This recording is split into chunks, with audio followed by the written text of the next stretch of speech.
This is how you guys are going to put on your clip-in piece. Y'all see how short then your hair is. Bring it a little closer, Daniel, so they can see.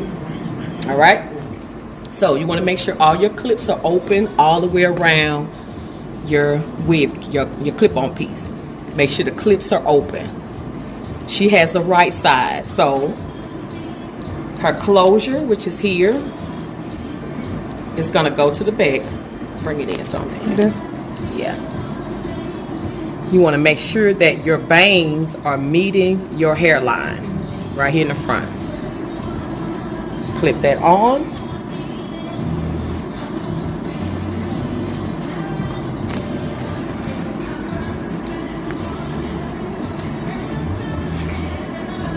Voila, you have your clip-on piece.